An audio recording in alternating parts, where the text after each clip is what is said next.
है। एक मजेदार बात आपको बताता हूं। लाल बहादुर शास्त्री संविधान लागू होने के बाद 1952 में, संविधान लागू होने के बाद देश के पहले रेल मंत्री बने 1952 में, और लाल बहादुर शास्त्री रेल मंत्री बने। इत्तेफाक देखिएगा, पैदा कहां हुए? मुगल सराय में। मुगल सराय स्टेशन का नाम बदला गया, किनके नाम पे रखा गया? क्या थे दीनदयाल उपाध्याय? रेल मंत्री थे, वित्त मंत्री थे, प्रधानमंत्री थे देश के। किसान आंदोलन में शहीद हो गए थे क्या? कि मजदूरों के आंदोलन में शहीद हुए थे? हिंदू मुसलमान का जो खेला चल रहा है उसके लिए सुटेबल नाम है दीनदयाल उपाध्याय।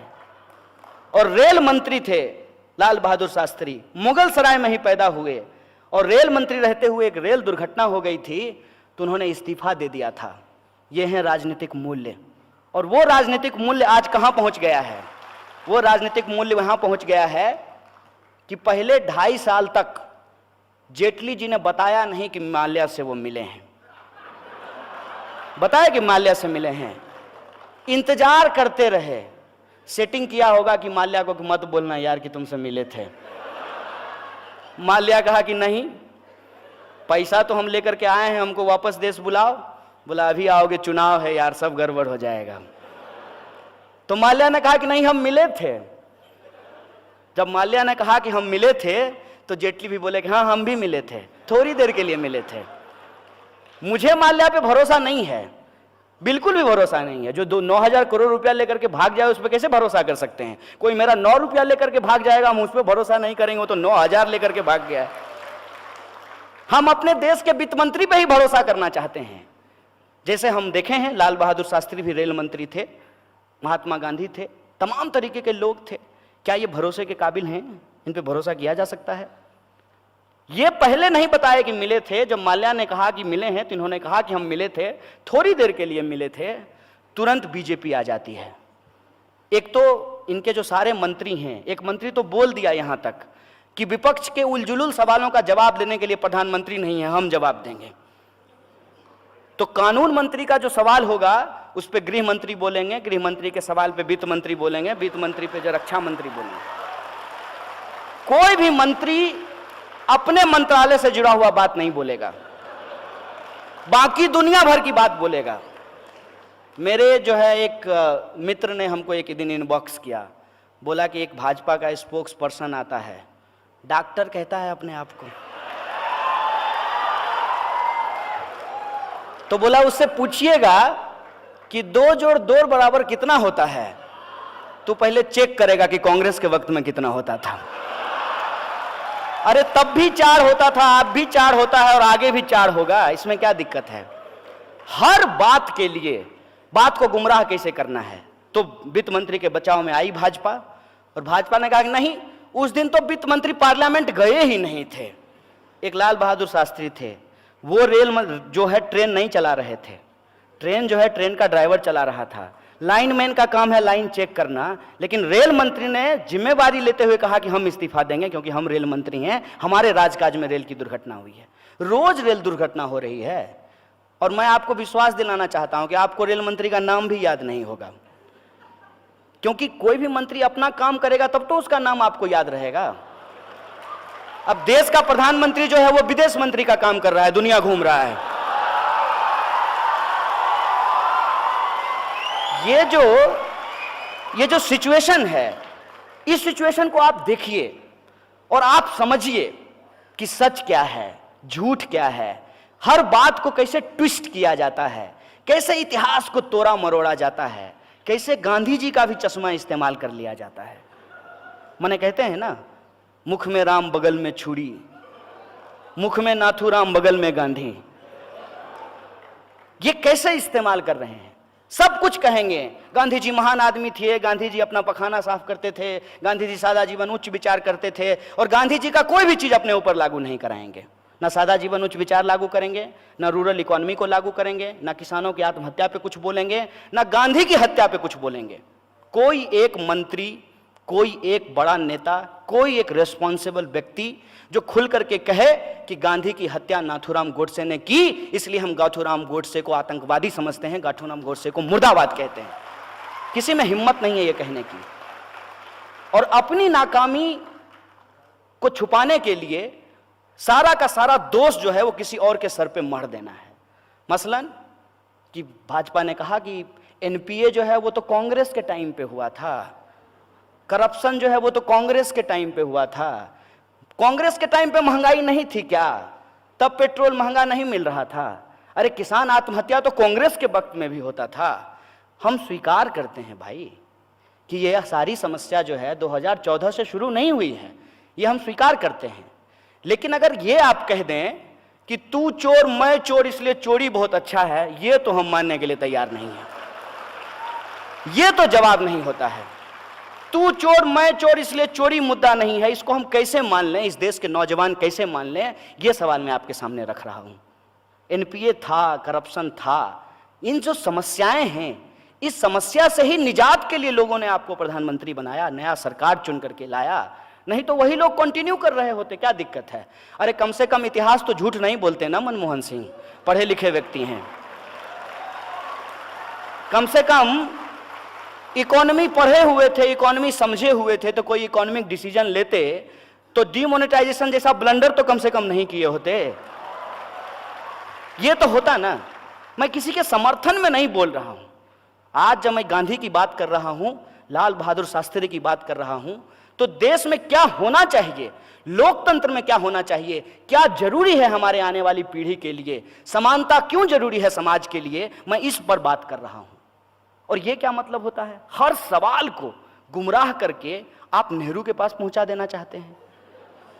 अजीब बात है। मुझे तो लग रहा है कि इस दिन आप लोग भी इंतजार कीजिए, किसी दिन स्टेटमेंट आएगा मोदी जी का। मोदी जी जैसे कह रहे हैं ना कि इतने सालों का गड्ढा है, 70 साल में कांग्रेस ने जो है इस देश को लूट लिया है, तो उसको ठीक करने में वक्त मिलेगा। एक तो 70 साल जब ये बोलते हैं तब जो है ये उसमें बीपी सिंह को भी जोड़ लेते हैं, अटल बिहारी वाजपेयी के 6 साल को भी जोड़ लेते हैं। और इनका ये मानना है कि अटल बिहारी वाजपेयी का जो 6 साल था उसमें भी कोई काम नहीं हुआ था। उससे भी आगे बढ़ करके कोई इनका समर्थक तो ये जाके कह देता है कि 1100 साल के बाद जो है कि हिंदू प्रधानमंत्री बना है। इस पे विचार कीजिए कि गांधी क्या कहते थे। गांधी कहते थे कि ईश्वर अल्लाह तेरे नाम सबको सन्मति दे भगवान। आज देश का जो प्रधानमंत्री है वो कब्रिस्तान और शमशान की बात कर रहा है।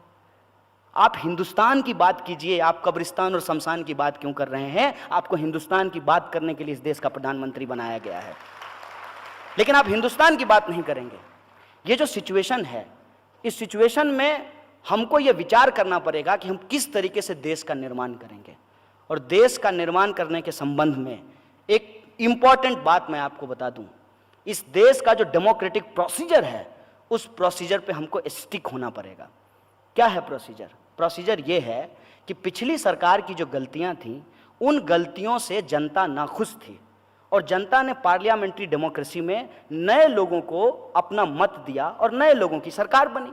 अब नए लोगों की जब सरकार बनी, वो भी यदि गलती कर रहे हैं, वो भी जो वादा किया वो यदि पूरा नहीं कर रहे हैं, तो उनको भी सत्ता से जाना चाहिए। यही लोकतंत्र है, यही पार्लियामेंट्री डेमोक्रेसी है, ये हमको दिमाग में डालना चाहिए। और ये बात हमारे दिमाग में ना आए, इस दिशा में हम सोच ना पाएं, इसीलिए ये जो आप कहते हैं ना, सच का तो छोड़ दीजिए, झूठ जो है वो इस कदर हमारे दिमाग में घुसाया जा रहा है कि हम सच के इर्द गिर्द भी नहीं पहुंच पाते हैं। और वो क्या है? साफ साफ कहते हैं कि एनपीए कांग्रेस के वक्त में इतना लाख करोड़ हो गया था। होगा, लेकिन आपसे तो हिसाब हम तब का पूछेंगे ना जब आप अप्रैल 2014 से लेकर के अप्रैल 2018 के बीच में 3,16,000 करोड़ रुपया जो है लोन का, कॉरपोरेट लोन का माफ कर दिए हैं वित्त मंत्री रहते हुए। ये सवाल तो हम आपसे पूछेंगे ना, कि ये सवाल जो है हम पूछने के लिए इंदिरा गांधी से जाएं, ये सवाल पूछने के लिए हम नेहरू से के पास जाएं? ये प्रश्न है। और ये सवाल जब आप पूछेंगे तो साफ साफ आपको कह दिया जाएगा कि कांग्रेस ने जो गलती की है उसकी वजह से आज जो भी समस्या है वो देश जूझ रहा है। तो कल को अपनी नाकामी छुपाने के लिए प्रधानमंत्री कह देंगे कि पिछले 5 साल में हम कुछ इसलिए नहीं कर पाए क्योंकि हम कांग्रेस के वक्त में पैदा हुए थे। इस बहानेबाजी का क्या मतलब है? और हम एक आइडियोलॉजिकल प्रश्न आपसे पूछ रहे हैं, लोकतंत्र के हवाले से ये सवाल हम आपसे पूछ रहे हैं कि लोकतंत्र को कैसे चलना चाहिए, लोकतंत्र में क्या जरूरी है और लोकतंत्र में जो हमने पढ़ा है, माने हम डिग्री भी दिखाने के लिए तैयार हैं, हमारा डिग्री देख लीजिए। हमने जो पढ़ा है, हमने ये पढ़ा है कि लोकतंत्र में लोग सबसे इंपॉर्टेंट होते हैं, और आज लोग के सवाल को अलग अलग तरीके से गुमराह किया जा रहा है। बुनियादी सवाल क्या है? बुनियादी सवाल ये है कि देश के भीतर शिक्षा में बजट कटौती क्यों की जा रही है। यदि इस देश के गरीब लोग नहीं पढ़ेंगे, इस देश के आम आवाम नहीं पढ़ेंगे, इस देश में महिलाओं को शिक्षा नहीं मिलेगी, तो देश आगे कैसे बढ़ेगा? सबसे बुनियादी चीज है शिक्षा। शिक्षा में लगातार बजट कट किया जा रहा है। जो किसान हैं, जो सबके लिए अनाज पैदा करते हैं, सबका पेट भरते हैं, प्रधानमंत्री जी के लिए भी मशरूम वही उगाते हैं, किसान ही उगाते हैं, वो किसान आत्महत्या कर रहे हैं, ये सवाल है। मजदूरों को उनकी न्यूनतम मजदूरी नहीं मिल रही है। आए दिन सफाई कर्मचारी गटर में उतर करके जहरीली गैस से मर जा रहे हैं, और सरकार के जो समर्थक हैं वो अजीबोगरीब बयान देते हैं। एक तो जज साहब हैं, मैंने न्यायपालिका भी रो दी होगी उनके उस सवाल से। एक जज साहब ने कहा कि मोर मोरनी के आंख में आंसू डाल देता इसलिए बच्चा पैदा होता। हमको तो सुन करके लगा कि हिंदू धर्म तो नहीं खतरे में है, लेकिन इस देश में विज्ञान, लॉजिक, गणित, दर्शन, इतिहास ये जरूर खतरे में है। इस तरीके की बातें जो है वो की जाती है, और ये आप मत समझिए कि ये ऐसे ही किया जाता है, ये जानबूझ करके किया जाता है, क्योंकि ये एक डिजाइन है। डिजाइन ये है कि इतनी बार झूठ बोलो कि वो झूठ को ही लोग सच मानने लगे। और इसीलिए ये बात आज बार बार बोली जा रही है कि politics is all about perception. No man, politics is just not all about perception. Politics is all about perspective. That is more important. That we have to understand. और पर्सपेक्टिव क्या होता है? पर्सपेक्टिव ये होता है कि देश में यदि इनइक्वलिटी है, डेमोक्रेसी नहीं बची रहेगी, और उस इनइक्वलिटी को टिकाए रखने के लिए ये कम्युनलिज्म, कास्टिज्म, पेट्रियार्की, ये अलग अलग तरह के जो रिग्रेसिव स्ट्रक्चर हैं सोसाइटी के, उसको दोबारा मजबूत किया जाएगा, उसको दोबारा ठीक किया जाएगा। अभी एक नया ऐप आया है, देश के किसी भी मंदिर के पुजारी से उस ऐप के द्वारा आप अपने घर में पूजा करवा सकते हैं। नहीं कराइए, कोई दिक्कत नहीं है। हिंदू धर्म को मानिए, उसमें भी कोई दिक्कत नहीं है, लेकिन ये तो सोचिएगा ना कि आप कौन से हिंदू होना चाहते हैं। जय श्री राम बोल करके किसी गर्भवती महिला का पेट फाड़ करके उसकी बच्चा को तलवार की नोक पे लहराने वाला हिंदू होना चाहते हैं, या गांधी की तरह इस देश में हिंदू मुसलमान एकता के लिए हे राम बोलते हुए सांप्रदायिक की गोली खा करके मर जाना चाहते हैं? ये आपको तय करना है। ये आपको तय करना है कि आपको किस तरीके का लोकतंत्र चाहिए। आपको ये लोकतंत्र चाहिए जहां देश के प्रधानमंत्री को प्रधानमंत्री के बतौर नहीं, शेर के बतौर प्रस्तुत किया जाता है। अब बताइए, आप प्रधानमंत्री चुने थे ना, इनके समर्थक कहते हैं कि शेर हैं। हम बोले शेर हैं तो जंगल में क्या कर, मैंने यहाँ क्या कर रहे हैं? शेर तो जंगल में रहता है या चिड़ियाघर में रहता है। एक बात और बोले, एक बार एक ऐसे ही इनका समर्थक हमसे उलझ गया। अमूमन हम उलझते नहीं हैं, लेकिन उलझ गया। बोला तुम क्या बोलोगे, प्रधानमंत्री हमारे शेर हैं। हम बोले सुनो दोस्त, किसी शेर को किसी इंसान के गले में पट्टा डाल करके घुमाते हुए देखे हो? ये काम भी इंसान ही करता है कि शेर के गले में पट्टा डाल करके उसको घुमाता है। हम इंसान हैं और हमको इंसान ही होना पसंद है। और तुमको अगर लगता है कि सही में ये इतने मजबूत व्यक्ति हैं तो फिर क्या जरूरत है? और बताइए, राफेल खरीदने का जरूरत है? क्या क्या करेंगे खरीद करके? प्रधानमंत्री को बॉर्डर पे खड़ा कर दो। प्रधानमंत्री जो है बोल बोल करके पाकिस्तानियों को मार देंगे। इतना फेंकेंगे, इतना फेंकेंगे, चारों खाने चित, चारों खाने चित। फिर भी अगर दो चार पाकिस्तानी बंदूक लेकर के इधर उधर बच जाए तो प्रधानमंत्री सलमान खान की तरह शर्ट खोलेंगे, 56 इंच का सीना दिखाएंगे। ये क्या चल रहा है? अरे गांधी के बारे में आइंस्टाइन ने कहा कि आने वाली पीढ़ी ये भरोसा नहीं करेगी कि इस हार मांस का व्यक्ति जो है वो चलता फिरता था, वो जिंदा था, वो इंसान था। वो थे गांधी। गांधी लाठी रख लेके चलते थे, किसी को डराने के लिए नहीं, अपने सहारे के लिए लेकर के चलते थे। आधी धोती पहनते थे, आधी धोती लपेटते थे और डिग्निटी के लिए उन्होंने खुद चरखा उठाया, अपना बाथरूम खुद साफ किया, देश की मजबूती के लिए रूरल इकोनॉमी की बात की, देश में हिंदू मुसलमान एकता के लिए ना सिर्फ बात की बल्कि जान गंवा दी।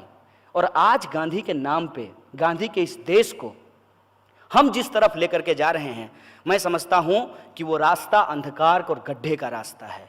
गांधी के रास्ते पे हमको चलना पड़ेगा, भगत सिंह के रास्ते पे हमको चलना पड़ेगा, बाबा साहब भीमराव अंबेडकर के रास्ते पे हमको चलना पड़ेगा। और इन तीनों में सबसे जो इंपॉर्टेंट चीज है मैं वो बता रहा हूं कि इन तीनों में कॉमन ये था कि ये तीनों हर प्रकार की असमानता के खिलाफ थे और समानता के पक्ष में थे। और जब तक हम इक्वलिटी को एस्टेब्लिश नहीं करेंगे सोसाइटी में, देश मजबूत नहीं हो सकता है। और देश में इक्वलिटी को एस्टेब्लिश करने के लिए आज जरूरत इस बात की है कि जो कॉरपोरेट मोनोपोली है, उस कॉरपोरेट मोनोपोली को ब्रेक करके इस देश के भीतर जो छोटे छोटे इंटरप्रेन्योर्स हैं, जो स्मॉल स्केल इंडस्ट्रीज में काम करने वाले लोग हैं, जो मीडियम स्केल इंडस्ट्रीज में काम करने वाले लोग हैं, उनको हमको प्रमोट करना पड़ेगा।